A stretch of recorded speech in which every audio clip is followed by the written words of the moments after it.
Hello and welcome everyone. I'm Peter Robinson and this is the Ethereum Engineering Group meetup. Today we've got Jakob from Chainalysis, who's going to tell us about Chainalysis and how they analyze transactions. Over to you, Ilham. Please introduce yourself. Thanks, Peter. Pleasure to be here. Thanks for the look forward to speaking to this group. It's always fun to talk more about what's going on in blockchain today, and it's such a fast evolving space, so it's just interesting to be part of. And I think I come from a side of the space with Chainalysis that a lot of people are, often have questions about, and I love engaging the broader community about what we do. And yeah, look forward to talking to you guys. I'll say a little bit more about my background as we get into today's topic. Okay, awesome. So looking forward to it. So please share your slides. Actually, before you share your slides, are you happy for people to ask questions at any point? Should they just put them in the chat and you answer them at the end? How do you want to do it? So I'm okay with either. I like having a dynamic conversation. So if people have questions along the way, I'll happily take them, and feel free to maybe unmute and ask your question or put them in the chat. I may not notice them in the chat. So if you can be of help, Peter, I see if there are some questions there. I'm not ignoring questions in the chat. I may just not have seen them. So feel free to interrupt and make me pay attention to the chat so I can answer the questions. For sure. Okay. All right. So over to you. All right. I'm just going to be sharing my screen right here. Now.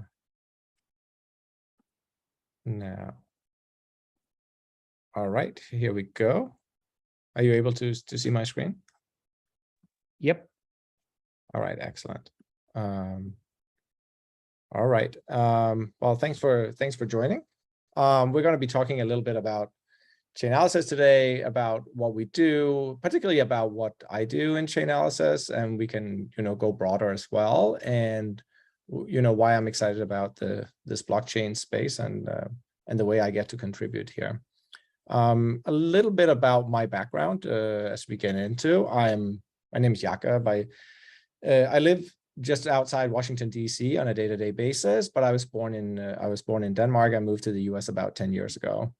As a technical background, I have a PhD in computer science in the field of formal verification. This will be relevant a little later in the conversation as well. After I left academia, I've done consultancy in computer software for a number of years. Particularly, I've done some work in the secondary mortgage market, which will also become relevant later in the conversation. But particularly just analyzing distributed systems and program correctness and things like that, bridging some of that knowledge from my formal verification background into building mission critical distributed systems. Back in 2017 is when I joined Chainalysis as chief scientist. I don't know what that title means, but at that point we were a smaller company of about 40 people. Today we're over 800. So at that point we just needed a title. So it basically means that I just monitor all the developments that are happening on blockchain, whether that be new L1s, new L2s, whether that may be privacy technology, it might be new DeFi protocols, basically anything that's happening in the space. And when new technology emerges, it's my team who looks at building out prototypes to show capabilities or analysis or extracting data and things that will eventually turn into products at Chainalysis, but mostly just based on observing what's going on in the space. And as you can imagine, it's a very busy place to be, because not only is blockchain a distributed and decentralized technology, so is the evolution of technologies emerging on blockchain, right? There are people all over the world building new things every day.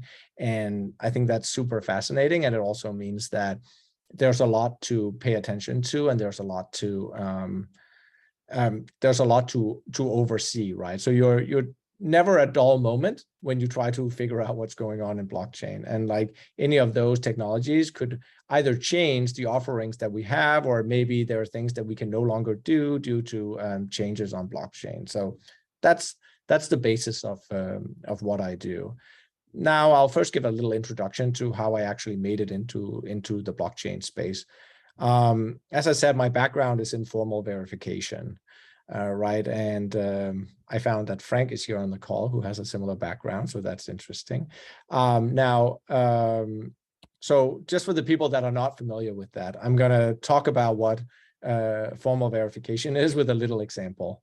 Back in 1996, there was this rocket, an Ariane 5 rocket that was going on its first mission.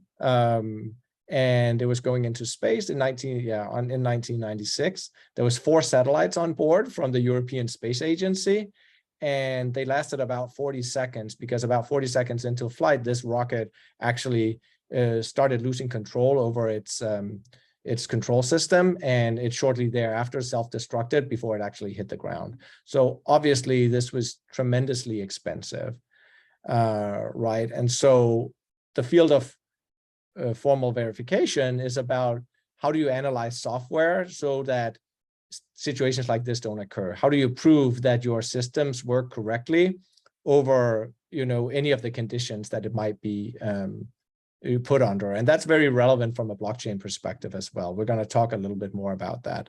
So what does it mean to do formal verification? Well, it's wrong way.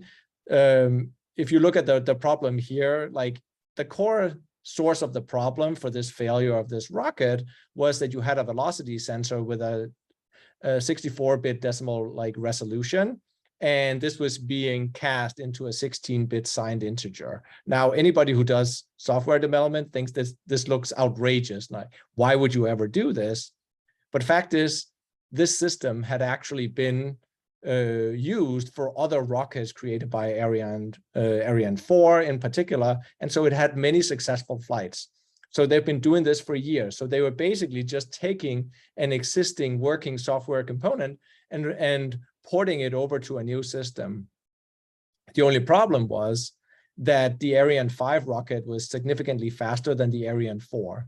So that actually means that it reached speeds that were much higher than this casting could actually accommodate for. And that's why you got buffer overrun, and therefore the system all of a sudden failed, right? So nobody had foreseen that because you have taken a time-tested component and migrated to a new platform. And so what happened was that the software system realized that it had this overflow, and it has backup systems because there's resiliency in these systems. So control was immediately transferred to the backup system that was running a copy of the same software, which would then fail in the same way because this was a cast issue. And now you had the main system and the backup system failing, therefore rocket veering out of control and self-destructing as a result, so that there was no casualties on the ground. And so that's basically what happened. Now, this seems very relevant in the blockchain space as well, because well, when you're sending a rocket into space, you can't update your software while that is flying. It can be similar to actually deploying smart contracts onto blockchains, because once they're in flight, they really cannot fail. So that's one side of my my background that fits into. I see that there's something in the chat. No, that was just me guessing before you explained what the problem was. Oh, that it was feet to meters. Yeah, no. It was those conversion problem has happened as well when you do cross-country collaboration on space projects, right? That some people use imperial and some people use metric systems. We've seen that as well in that space. Yeah, I thought they all decided that they were going to use meters after whichever rocket fell out of the sky due to that issue. But anyway. Yeah, choose the much more sane version of measurement. Anyway, that is my take on it. So that's one side of my background. I said I also did some consulting in the financial system, and that somehow strangely also connects to blockchain. So I did work in the secondary mortgage market, and particularly securitization in the US. And so here's just a quick brief on like what does that actually mean. So the short answer to what particularly multi-class securitization is that you take a bunch of mortgages and you take the payment of those mortgages and you want to redistribute those funds into different classes of securities or so-called tranches. And each of those tranches will get their own credit rating for how valuable they are, or how much you can trust that source of income. And so the idea is that you have different tranches that when mortgage payment starts defaulting, that only certain tranches will get payments first. So in this case right here, the AAA security will get payments first.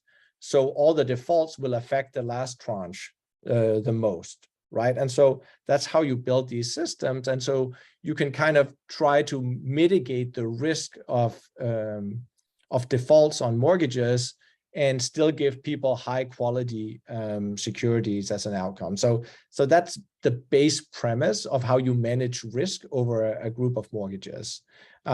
Sometimes that class F security is called the offal, from from butchering, that nobody wants all these spare parts of bad mortgages. Now, what we saw in and around the financial crisis was people getting very creative with this, right? So you can also do re-securitization on top of that process, where you're actually taking two such securities and you're taking the payments of these lower quality tranches and doing the same process again. So basically, you're constantly trying to move the risk onto these F-level tranches to create more and more high credit rating securities, in this case, like AAA securities. And what happens when you do this over and over again is that you end up maybe doing this down to a depth of level 20, right? And so mind you that each of these securities have a maybe 100-page prospectus describing mathematical equations for how these funds are actually supposed to be distributed among the tranches. Now, try taking the role of being a credit agency where you have to make a determination of like, what is the credit rating of something at depth 20, where there's 20 degrees of maybe 50 pages of equations leading down to the mortgages that are actually backing them. This is incredibly, difficult to assess. And we're going to tie that a bit back to blockchain in a bit and why I'm here. So that's the short thing about what I've been spending the past at least 15 years doing this, and also the formal verification part, or 20 years, I guess. Time flies. So that's a little bit about my background. Now to blockchain. So what made me jump into blockchain, and what is it that excites me about being in crypto? There's two main things in crypto that really excite me and brought me to the space. Just the fact that we can do almost instant cross-border settlements of payments, I think has been a system that has been due for disruption for a very long time. If you, like me, live in one country and have family in another, the fact that you can't move funds very freely in the current system, I think is just there's no good reason for that with the technological advancements we've made. I think crypto is going to disrupt that massively, and I want to support that. And then as a software developer or someone with a computer science background, just the idea of programmable money, I think is amazing. You can put any kind of structures onto the blockchain with code. I think that's super fascinating. And so I see myself as playing a role in trying to bring all of this to mass adoption. That's what I would like to see from the world of crypto. And the way that I've found to contribute to that is inside of Chainalysis, and we're going to get into how that actually works. The one thing that I have found in crypto leading towards mass adoption is one of the strengths of crypto, which is the transparency, because I think everybody is driven by that transparency, because I think it benefits individuals, law enforcement, and institutions as well. The fact that you can look at the blockchain of what is going on brings a certain level of trust into this trustless world that you can really understand. But transparency is many things, and there's particularly two aspects of transparency that interest me and that affect the work that I do here at Chainalysis.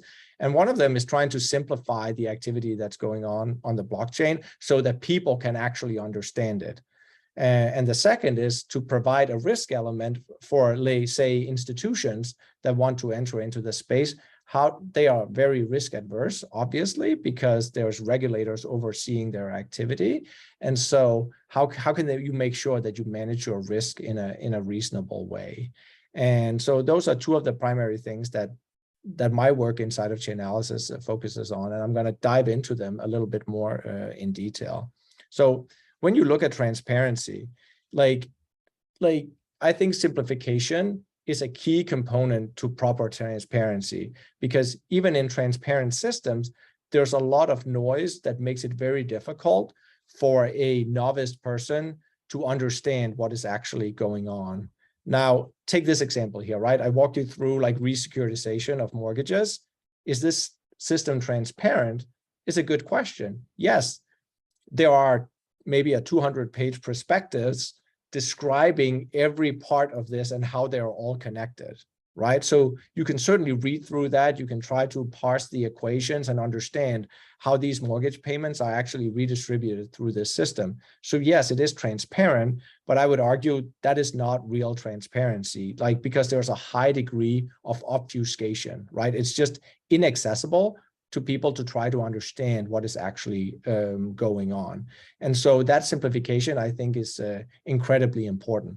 Also, the programmability of that, like if you take something like that and put it on the blockchain, not only does the, like, reading the code for how this works on the blockchain, maybe reading the Solidity code is not real transparency either, but building systems that are able to actually simulate these payments and therefore independently show what is the risk associated or how is the entire structure going to be affected by any defaulting mortgages. That is stuff you can put on the blockchain, and that's how you can provide simplification and therefore bring more transparency to people. Now, the way that, and I think blockchain needs that. So let's take an example of where I think that some of the transparency that we provide into blockchain, I think is key for people entering into the space. Like, let's take a main use case, right? People go to liquidity pools and swap tokens one for another all the time. It's one of the main use cases that people have on Ethereum, right? And similar kinds of blockchain. At least that was the explosion of activity on blockchain, right? But you can do this in different ways, right? Like, if you want to swap a token, you can go to the router of a protocol, right? Uniswap, SushiSwap, Pancake, whatever you want. You can go to that protocol and you can conduct your swap, right? You can connect that as an app, or you can go to an aggregator like 1inch or 0x or something like that to do the same thing. If you're using, say, MetaMask as a wallet, they have a built-in feature that can do that for you as well. They leverage aggregators behind the scenes, but that is another way that you can do it. Or if you're really savvy in blockchain, you can also go directly to the liquidity pool and achieve the same thing and do that swap. But from a blockchain perspective, these things look very different, right? Because the programmatic pathways that are behind this are so radically different. So, like, you know, this is what on Snowtrace, or what it looks like if you go directly to a router. In this case, it's like Paraswap. This is what you see if you go into a block explorer to look at that, right? So there's a number of things going on. We're not going to go into details, but this is the data that you get and that you need to parse, right? If you are an individual that is breaking into blockchain. Now, if you went to an aggregator instead, you might get something like this. So here's a swap using 0x, and there's a whole bunch of things going on. I will argue that you're starting to lose some of this transparency. I'm sure everybody on this call is able to look through here and understand what's going on. But one thing that I'm sure is that my dad is not. My dad is not going to look at this and think that he understands what's going on. And I think that's important for blockchain, that people that are new to the space can actually gain some confidence. You can also use MetaMask. Here's an example of a swap using MetaMask. It looks very similar to the aggregator. There's just more component to that swap. And here's what it looked like. Lots more simple if you go directly to the liquidity pool. But again, this is just a swap. And so one of the things that I have the benefit of doing as being part of Chainalysis is try to build tools that make this more available for people to understand, so that if you look at the blockchain, you get the insight into what is actually going on. And with that, I want to talk a little bit about a tool that we have recently developed, which is called Storyline, which is really about letting people quickly and easily tell stories about what is going on the blockchain. And so it's a visualization tool, and it's a quite different type of visualization than what people are used to. And so here are some of the fundamental ideas of how this tool works. So I'm just going to go through it with an overview. So the way that we view activity on the blockchain is that obviously there's a number of wallets. I represent them here. So you can see Tornado Cash is a wallet. In this case, there's a hacker involved. This is the MonoX Finance hack, if anybody's interested. We're going to go into more detail. And there's a cross-chain bridge like Hyphen Bridge involved in this case right here. So there are three wallets with assets. The assets in the wallets are in this case represented by these vertical lines with a token, with a token name representing what is the particular token in the wallet that we care about in the transaction. The transaction we have here with their timestamps represented on the left-hand side. With some annotation that's telling you what is the intent of the transaction. In this case right here, you have a withdrawal from Tornado Cash as a mixing service, and you have a cross-chain deposit. So part of what we do is that to automate the process is that when people put these transactions in, you get these interpretations so that you don't need to go and look at all the details to try to understand what was the intent of this transaction. So it's basically an intent of the transaction that we're representing. And then lastly, the outcome of the transaction is representing using these like polarity indicators, basically showing that if you have a negative polarity indicator, you have that this asset was lost, or there was a net loss of that asset in the wallet, and a positive polarity indicator, meaning that there was a net gain of an asset as part of that transaction. So you can see here that Tornado Cash lost an ETH, and the hacker's wallet in this case was credited by 0.96. The rest of the funds went to the relayer in this case. And similarly for deposits into a cross-chain bridge. Now, if you're trying to understand what's going on in blockchain, like even deposits into a cross-chain bridge, that is moving funds, in this case from Ethereum and on to Polygon, but that is not really clear. So our tools are here to support people in actually simplifying that process. So if you go to that deposit into the cross-chain bridge, you get a number of possibilities of what you want to do. So for any given asset in a wallet, we try to provide people access to doing the things that you often want to do when you are investigating what's going on the blockchain. And one of those cases you can see here highlighted at the bottom is to say, do you just want to see the other side of that transaction, right? There's no privacy in that. It's all public information. But for people that are inexperienced with blockchain, it's just a lot of work to go and find out what is actually happening, right? And so what we allow people to do is very easily go in and get that other side of it. So if you say add that transaction, you're going to get another transaction into your view. In this case, you can see we're now talking about wrapped ETH because there's no Ethereum as a token on Polygon. It's wrapped Ethereum on Polygon. And so that's what you get out of the Hyphen Bridge. And you again see the annotation that it says that this was a cross-chain withdrawal. Now also notice that even though we're working on multiple blockchain, it's still one wallet, right? It's the same address. So it means that the person that is in control of that address that has the private key for it is obviously the same individual, right? And therefore it just gets represented in that same wallet. So we're kind of abstracting away the fact that it occurred on multiple blockchains. And my argument is that for most people looking at blockchain, exactly which blockchain the activity happened on is actually not that relevant. It's more the activity that did happen, particularly as the world is becoming increasingly cross-chain, right? We're seeing even like games being ported onto multiple blockchains so you can play the same game and transfer your assets between Avalanche and Binance Smart Chain and play the same game, or onto Polygon, right? Wherever you fancy, you can move your tokens and play a game. And it doesn't really matter what blockchain it occurs on. At least that's one of my stances. And so you can take this visualization and then very easily tell the story of something like, how did this hack occur? And I'm going to kind of walk you through it of like what that looks like in terms of a visualization. And so in this case right here, there was a withdrawal. What's the purpose of that? Well, the hacker is somehow anonymously trying to fund a wallet, right? And so you can see the date there at which that happened. Now, because MonoX in this case, which it is, was operating both on Ethereum and on Polygon. So whoever had the idea for this exploit is able to identify, or sorry, not identify, but to execute that exploit on both of those blockchains, right? And so obviously what you need then is that you need money onto, or you need to transfer your funds onto Polygon as well, so you can execute the exploit in the same way. So you do a cross-chain movement. The next thing you do is that you make a swap. So basically, what is a swap in this case? Well, it's turning one token into another. Now, yes, this could have been done using an aggregate or a liquidity pool directly, or any of the methods that we saw before. But the net outcome of that from the perspective of the wallet is really just that you are turning one token into another.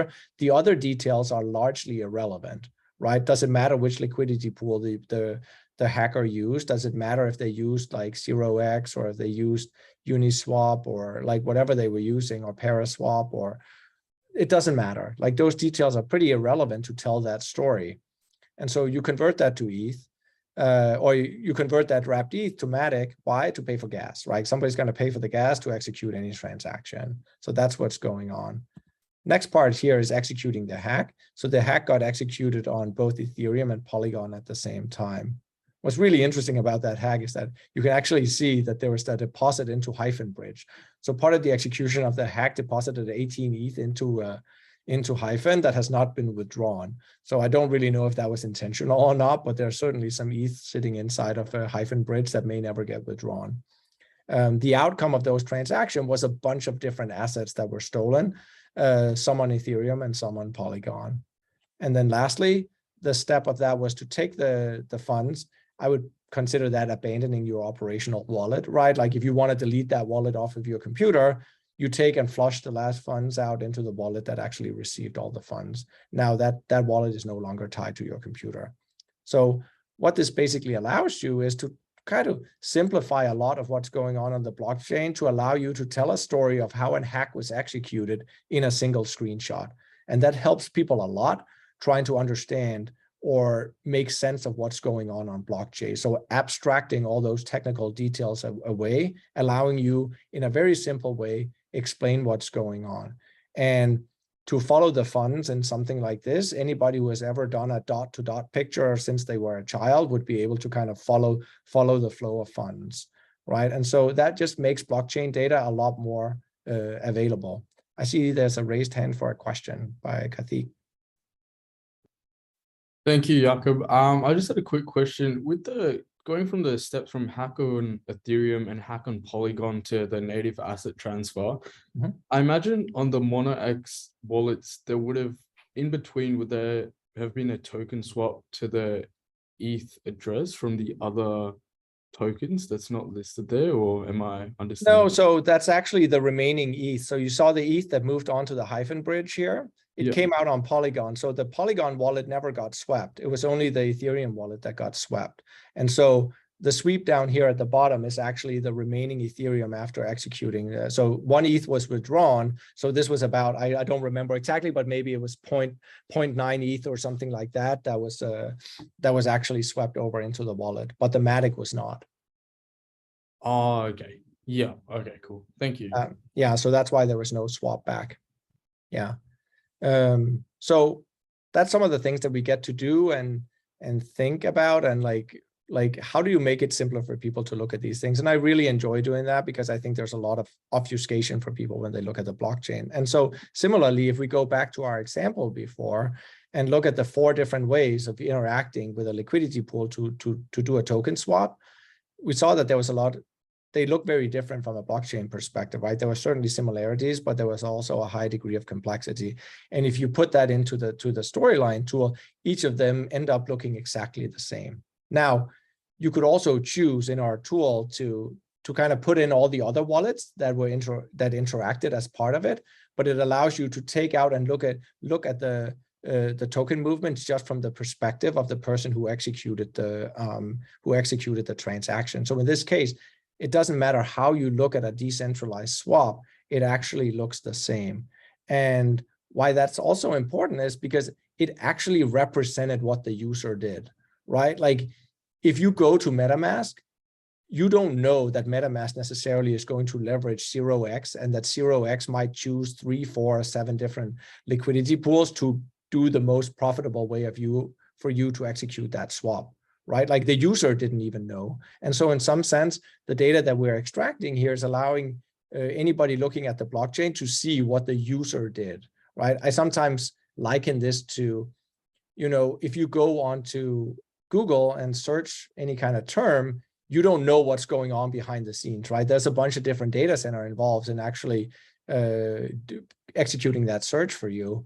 But the user doesn't know that, right? And so, and it largely doesn't matter. It's just programmable complexity. And sometimes that programmable complexity just involves all the things that the developers thought at that point in time, right? And nobody needs to know what developers are thinking, because they, every developer has their own way of how you should execute something, or how to get to a certain outcome. So that's one side of what we work on.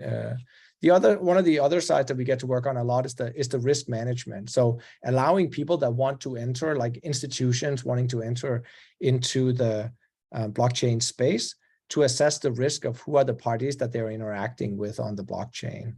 And to draw it, like, imagine you're a bank or some other kind of, like, maybe you're a merchant and you want to accept payments, right? So somebody comes to you. There's somebody with an Ethereum wallet, maybe they have some tether on it and they want to transfer that to you. Now, as a regulated entity, you will be liable if you are receiving at least large amounts of funds and you don't know where those funds are coming from, right? And so you need to get some kind of insight into that, because there could be multiple sources or even destinations of funds in this wallet. So who is it that I'm interacting with? One of the key parts about blockchain is that it is pseudonymous, right? So you don't need to know the identity of the person behind that wallet. But where are the funds coming from, or where are they going to? There's certainly a number of categories, like, has this wallet interacted or financed terror, or bought like child sexual exploitation material, or are the funds stolen, or do they come from a sanctioned entity? All those are real questions that private businesses need to worry about, because they can get into a lot of trouble from a fine perspective, et cetera, if you don't have that awareness. Or maybe the funds came from like a virtual currency exchange, or maybe it came from an ATM.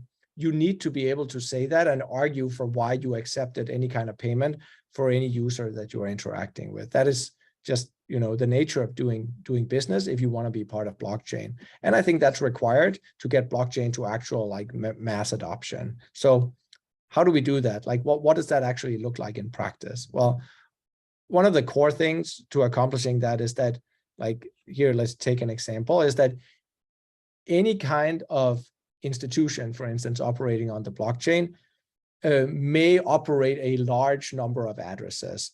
So you need to be able to take those addresses and map them to real world entities, right? So whenever you encounter an address on the blockchain that belongs to a known entity, you need to know not just the name of that address, but also which entity it actually belongs to, because that allows you to argue that that's the entity that you are interacting with, or you are sending funds to a user at a given exchange. And so that's one of the key things that we do in Chainalysis, and that's not necessarily a simple problem, but it's really important to get this right, because, like, imagine something like this. Imagine that you are some kind of service here on the left-hand side. This is just a contrived example, but if you don't know what this address is here in between, and you are sending some funds, and you just look at that address on the blockchain, that address may have interacted with, say, some sanctioned entity, right? That means that you need to make sure that you are not doing business with this entity unless you want to have some knock on your door by a regulator that's asking, why are you sending funds to an address that's actually, potentially forwarding those into, something that has been sanctioned. That could be a real life situation. Now, if that address actually belongs to like a virtual currency exchange like Poloniex, then you don't need to worry about that Poloniex may be interacting or have had, I'm not saying they have, but like there might be some activity going on with this like sanctioned entity here. So if you get this right, you would obviously allow this withdrawal to go into this service, because it's actually just a, it's just a user depositing funds directly into a virtual currency exchange. So getting this data right is absolutely key to allow businesses to interact with as many people as possible without getting any kind of like false positives or misinterpretations of a user's blockchain activity.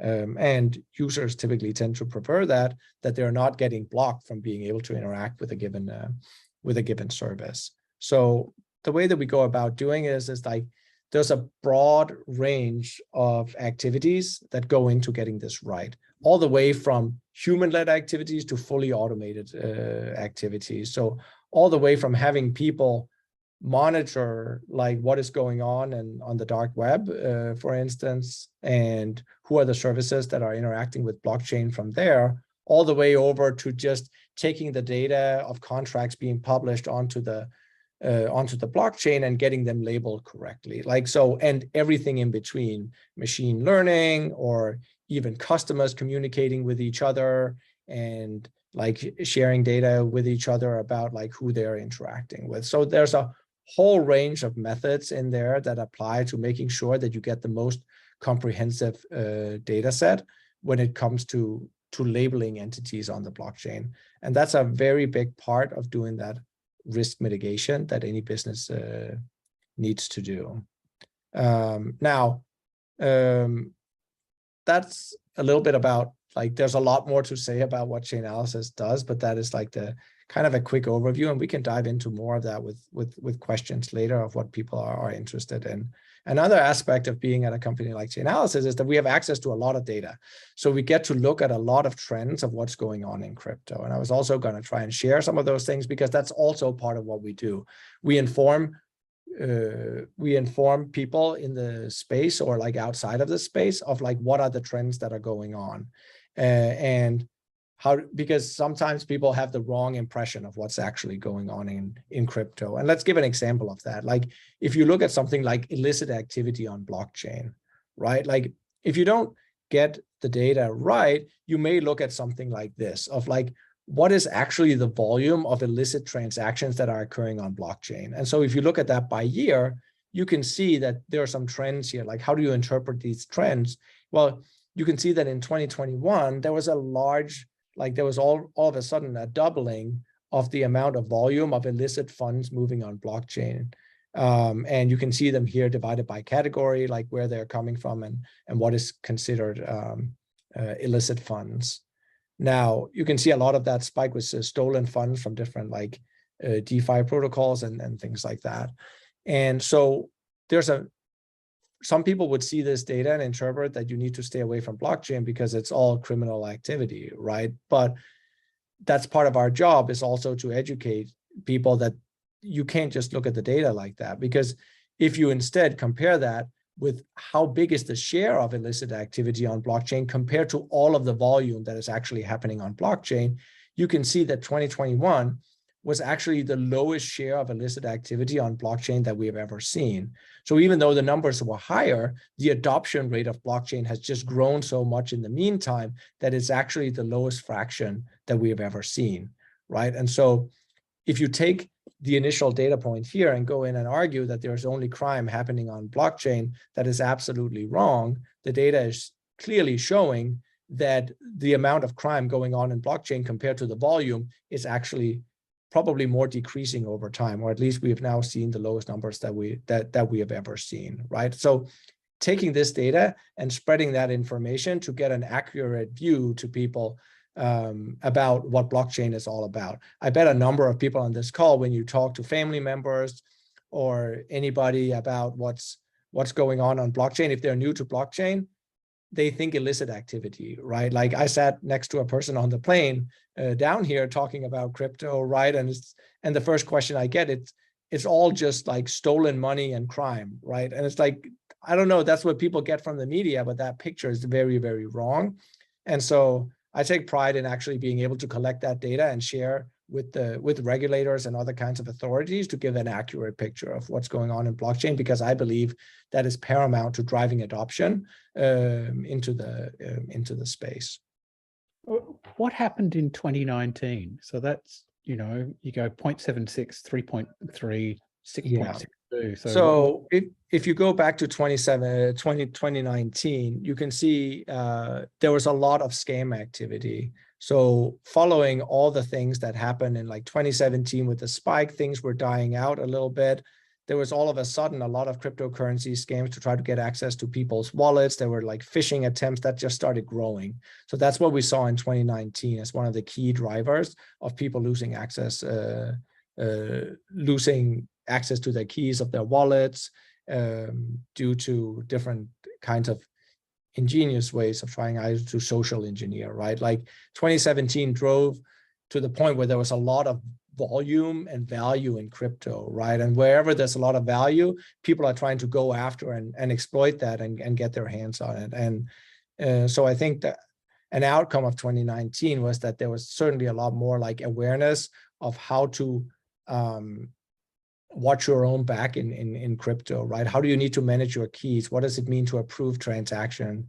That's still like scams are still a big deal, even in 2021, but the nature of those scams are actually changing, right? Like if you look at 2021, a lot of it is like phishing sites try to get people to approve transactions because they don't really understand the nature of what it means to approve to somebody else to transfer funds on their part, because you do it all the time to interact with any kind of DeFi protocol, right? So it just becomes, you just sign anything that pops up in your wallet, right? There's certainly an education piece that is not a good idea to do, but that is reality, right? Because how do you tell the difference between a legitimate signing and a non-legitimate signing?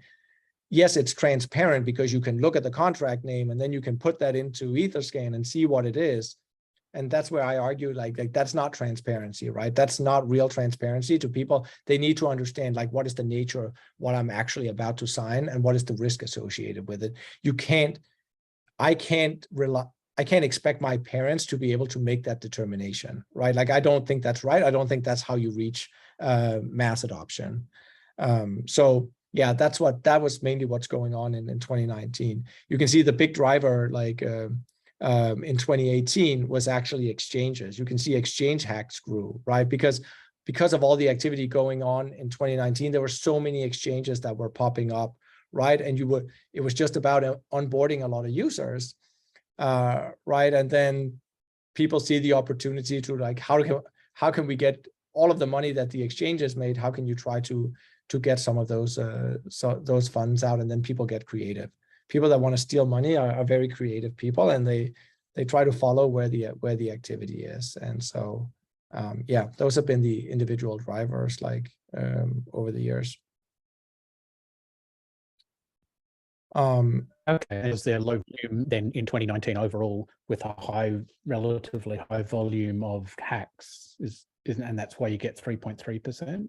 Yeah, it's because of like you were heading into crypto winter at this point in time. So the volume of movement on the blockchain was, people didn't know, like you're seeing some of the things that we're seeing today, that some of the transaction volumes are going down. And that's why it was a heavy, that's why it was a very large percentage. Yeah. Makes sense. All right. So, that's a little bit about crime and making sure that you look at the numbers in the right way. You also get access into like, what is the usage of blockchain? And I think, which is also something that we're very interested in this group right here. Like, I like to look at things like that. Like, where are people going? Why are people actually coming to blockchain? And I like this graph very much here to view like of the volume that's actually moving on the blockchain. Where's that volume moving? And you can see like Bitcoin has been like decreasing down to it's starting to hit a very stable share of around 20% of the volume moving is actually Bitcoin. So the vast majority of the things that are going on the blockchain is not in that space. And it's not in value movements of different altcoins either. The activity is really happening in smart contract coins. So we distinguish between stable coins and smart contract based coins, right? Utility coins or just random tokens for gaming and all of that. But that's where that's where everything is moving. Stable coins also represent like smart contract based like activity, but a lot of stablecoin movements are also like stablecoins moving between large exchanges. So that's why we're kind of like separating it out. But it's clear that the direction where things are going is that smart contract based platforms are kind of dominating the space, and that's good news for this group right here, right? Like, because that's what people are interested in. You can look at that in different ways as well. And so if you look like since March 2020, which is really when DeFi started kicking off, like that's when Uniswap started launching their first liquidity pool. So it's really changed the nature of what DeFi looks like. You can see at that point, Ethereum actually overtook Bitcoin as where the largest amount of volume is moving, right? And I don't think that gap is going to go away. Also interesting, if you compare to other like smart contract based platform, like maybe something like Algorand that we included here, you can see they accommodate for like much lower percentages of volume that moves on blockchain. So Ethereum is certainly dominating in that regard, which I think is interesting as well.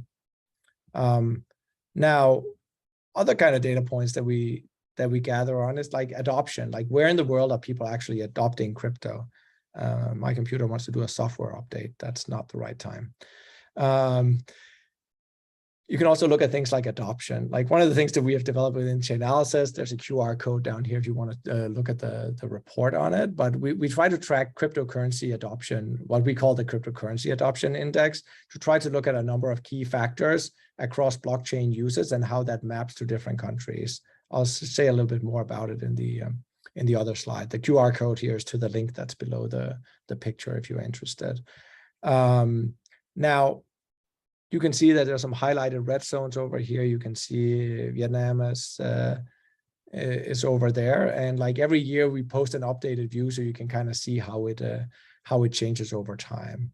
And so the way that we're looking at it is through a different number of factors, which is across like how much are people interacting with like centralized services or decentralized services on the blockchain, how much are they interacting with known retail services on the blockchain or peer-to-peer services, how much are people participating in DeFi, and different aspects of that. So we have 5 parameters currently where we rank each of the countries of how they're participating, and then we're computing some kind of mean over that to kind of rank the countries on like DeFi adoption this year. And so the current top looks like this: Vietnam and the Philippines. Philippines are up high, particularly in terms of like gaming. We're going to look a little bit more like deeper into that. But it's an interesting way to kind of look at like where is crypto in the world, where there's a lot of activity going on, and where's there innovation. You can see the Ukraine is high up there in 2022. A lot of it has been sparked by the conflict with Russia that has grown that activity a lot. But you can go and read the blog post or the report if you're interested in learning more about it. Also the methodology. All of it is documented in there. But again, we use this to inform people that maybe want to get into the crypto space or governments about like what is actually going on in crypto. Where's the crypto activity happening at any given point in time? If we look at so there's a question from Eric in the chat. What trends have you seen post ETH merge? And I'm thinking, oh, that's only last week. You might not have seen the trends yet. And that's exactly. We're certainly looking at how the ETH merge is affecting things, but I don't think we have enough data at this point in time to show really, we've seen clearly that there's been some, price drops across the ecosystem. So you got to filter that out too. And like, what is actually ETH merger on ETH? But we're going to have some updated posts about that actually coming up in, I think, planned in like a month's time or something, where we're going to say a little bit more on collecting this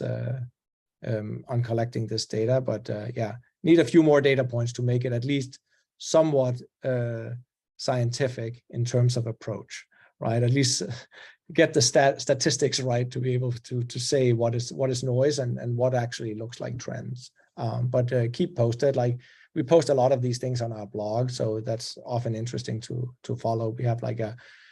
We have a group of economists that are sitting and writing these blogs and just looking at all the trends in crypto, which is like really interesting. So ETH merge, not have a lot to say about that, but it is something that happened since I agreed to do this, but not a lot known about it at this point in time.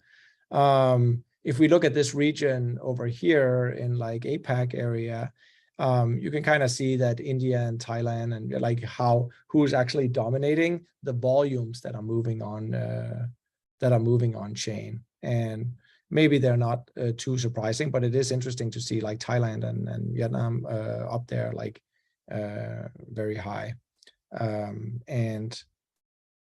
So we track that every year and or every month, and then we put out blog posts to show how this is changing over time.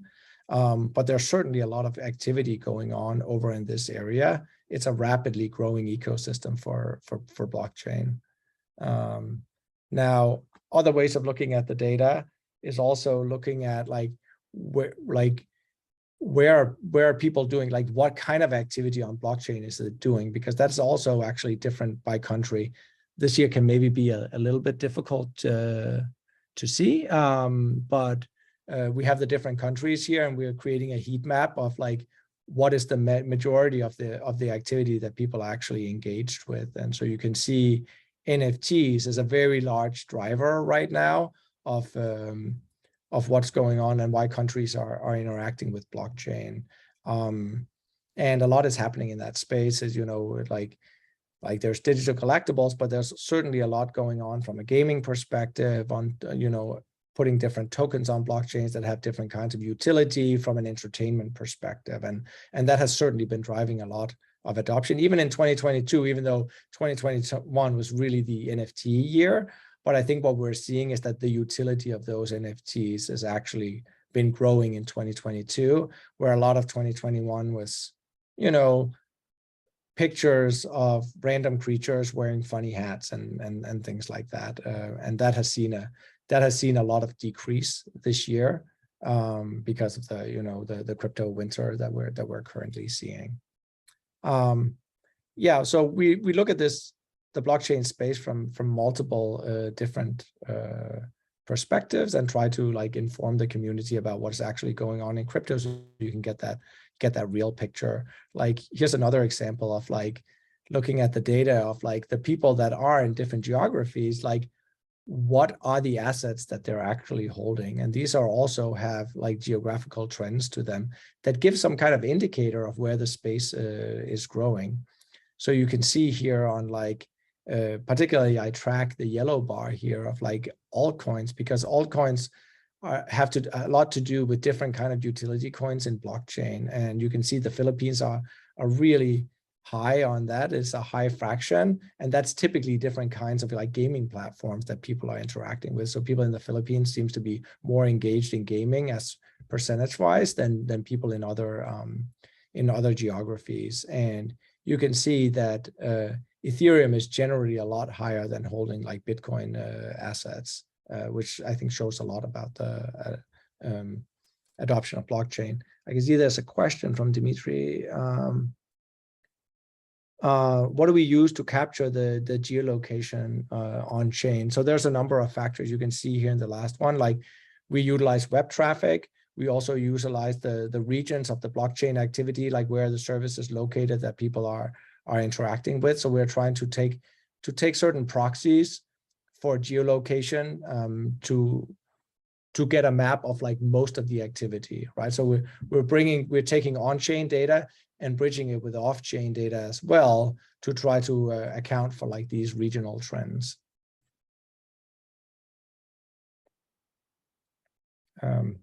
So that's why I say we have economists sitting and looking at this, because they typically have good ways and ideas of how you come about those numbers. They can be very creative.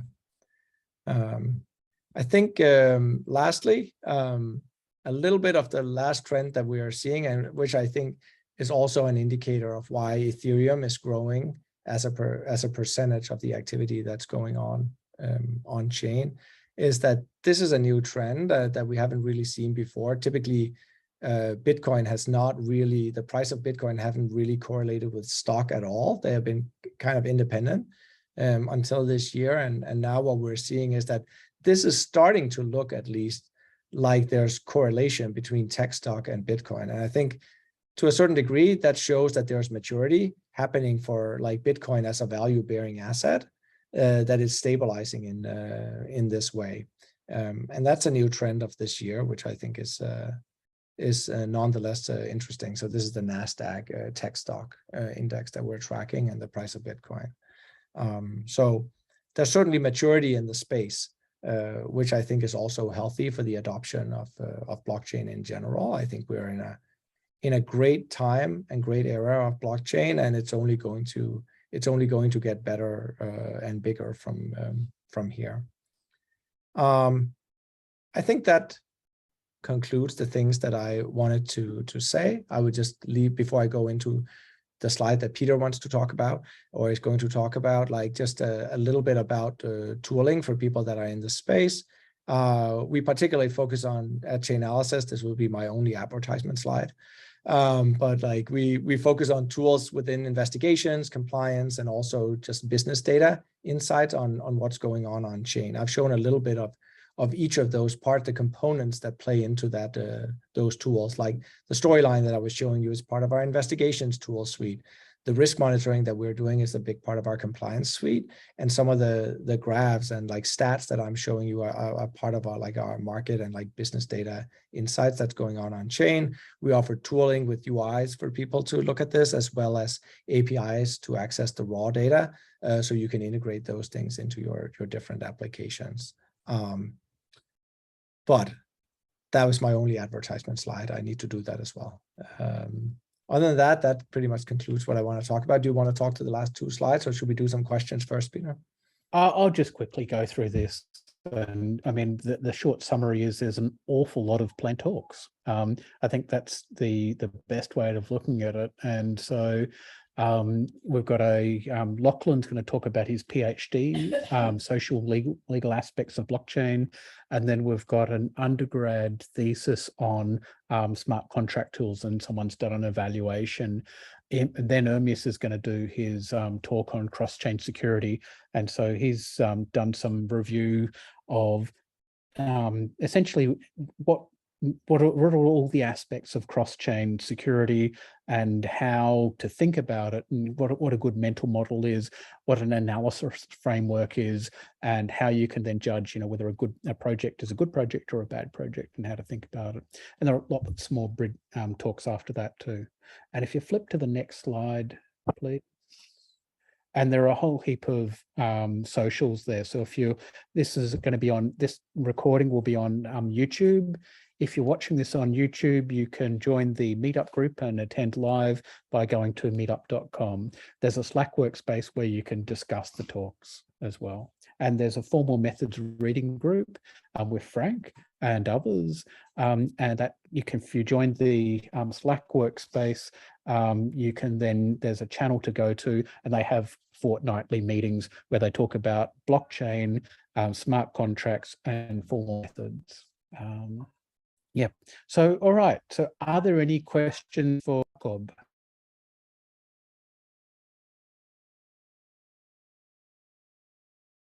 I have a quick question.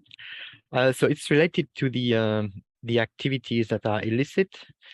Is it easy to determine that they are illicit? And if yes or no, how do you do it? Yeah, so there's a number of components to, there's the attribution side of it, to making sure that you understand the entities that may actually be in those categories, right? Whether they come out of jurisdictions that may be considered risky, depending on where you are in the world, or, there's tracking the hacks and the stolen funds that are out there and understanding where they are at any given point in time. So is it easy to do? It's absolutely not. There's a lot of work that goes into making sure that you're doing this, right? Because the main purpose of some of these illicit funds is to make sure to make them appear to not be illicit, right? To use the blockchain for obfuscation, right? Or which is not, so yeah, it's not easy, but it's not rocket science either, right? But there's certainly a lot of effort that goes into doing it.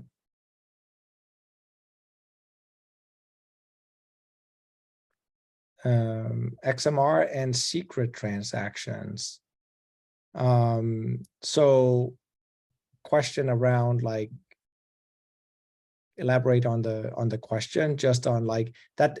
any transactions going on secret or XMR does not factor into the things that I was showing here. Obviously, right? Like you don't know the amounts that are moving, and it's not considered illicit, right? But we do, but you do. People are interested in the funds that are moving, for instance, into Secret Network or moving into Monero, and different users or customers of ours in blockchain view that differently, right? Like there's nothing inherently problematic by using any of those technologies, but some people, depending on where they are in the world, like we saw that there were, people delisting like privacy coins in certain geographies because they got afraid of their local regulators and things like that. So, obviously we monitor funds moving in and out of those, in and out of those platforms, and we give people information about it if that is necessary for them to assess their own like risk tolerance. But we don't label any of this as illicit because it's not by nature, right? Like it's a very different category when we talk about illicit activity. It's not our goal to judge. Like there's nothing wrong with like financial privacy is not an illegal activity. That's something that we all have a right to, right? Like there's many good reasons for privacy, right? I may have hobbies that I don't want people to know about, right? And I want to make sure that I can make private payments to that for, and that is absolutely fine. And so that, yeah, it's not viewed as risky per se. And so do you think, so I was just very quickly had a look at rect.com rect.org, and because they said that there's a hack that happened last night, last night Australia time, $100 million or something. And the hacker, rather than using Tornado Cash, has used a different service to try and push their money. And I don't think it's a mixing service. I think it was another DeFi project. And unfortunately, I couldn't quickly find the information. But do you think that OFAC will, start to go after more projects? If say the hackers start trying to push money through other services to try and, obfuscate? Or do you not have thoughts on that you want to share on a recorded video, which is okay too? No, the thoughts obviously are my own. They don't represent, like I have my own like opinions on the space, and like I don't want to guess about like, we have seen sanctions designations to Tornado Cash, but also other mixing services, right? But a bunch of these protocols just enable privacy, right? And so there's, as I said, there's nothing wrong with that. It's something that I follow very closely. I don't want to make my predictions about where I think it's going to go. I think it just shows where we are in the conversation space, right? Like there are people that clearly care about people, like somebody wanting to launder $100 million from a hack, right? There are people that very much care about how easy is that, and is going to take that very seriously and look at any place where that is easy to do with a certain set of eyes, right? And how people are gonna like judge that, I don't know. I think these privacy protocol has a lot of future, but like some of the thoughts that I have personally is that maybe it would be beneficial if some of these services added more friction if you want to actually put large amounts of funds through, right? Like, like it may not make sense to be as easy to move $1,000 privately as it is to move $100 million privately, right? And like I think those are some of the conversations that we're going to see. Like how are some of these things maybe going to be built into services so that people that have, because there are legitimate and illegitimate usages of these protocol, right? And so if you have services that may enable, with more friction for large amounts of like attempts of laundering, people might migrate to those services because maybe the place where they want to go spend their funds view that as less risky than maybe other services. I think there's going to be more conversation and evolution in that space as we're maturing, but that's what I think is going to happen. I watch it very closely because I think it's interesting, because we can't just cut down on privacy. That's not, I don't think that is or should be the goal. Yeah, I think that's actually a really interesting answer, because I looked at the tornado cache and the fact that you had 100 ETH, 10 ETH, 1 ETH, 0.1 ETH pools, so different contracts. And I thought, well, 100 ETH, that's a lot of money. And even 10 ETH is a fair bit of money. But if you were, say, at 0.1 ETH, then, surely you wouldn't want to be going to want to launder $100 million 0.1 ETH at a time. No, so and nobody is with doing that, right? different Yeah. Nobody did that, and so right? For that reason. Yeah, and in fact, so you can imagine that could be actually a really So anyway, I think what you're saying makes a great deal of sense. So Yeah, I think this is just, at least for our spaces, some of the conversations, right? Like, if you want to argue that you're just giving individuals like financial privacy, like, I don't know, I don't often need to move 100 ETH, right? Like that's just not my, it's not my use case, right? But maybe the 0.1 ETH is different, right? Exactly. And that's clear by, if you look at the proportion of funds, like what are the sources of funds that are moving into individual pools like that, you do see differences of like where they're coming from, right? Like, and at least we need to talk about how we're gonna tackle that, right? Because not even, it's not like the people that created Tornado Cash attempted to create a place where people could launder hundreds of millions. Like, that was surely not their goal, right? They're also protocol and like a blockchain enthusiast, and they're not looking to just see people get away with exploits from different DeFi projects. Like, that's certainly not their goal either, right? And so I think we just need to talk, and how do we design these future protocols so that in whatever way that means. Friction, that could be a way. I don't know. That's just some of the thoughts that I'm having. Yeah. All right. Well, look, thank you for your great talk. And I think you've gone for 1 hour and 8 minutes. So that is awesome. So what I suggest is I'm going to stop it here, and I'll post the recording of this video onto YouTube. Anyone who's got follow-up questions, please post them as comments. And then, I can highlight them to you, Jakob, and you can answer them when you get to them. So thank you for your great talk. It was really good. So thank you. Are we going to do a virtual clap? Yes, virtual claps all around. All right. Well, thank you have so a much. Yeah, thank you. All right. Well, thank you everyone for joining, and have a great rest of your day. Bye-bye. Thanks. Bye, everyone. Bye. Everyone. All right. Bye-bye. Hold on. I think this is getting off.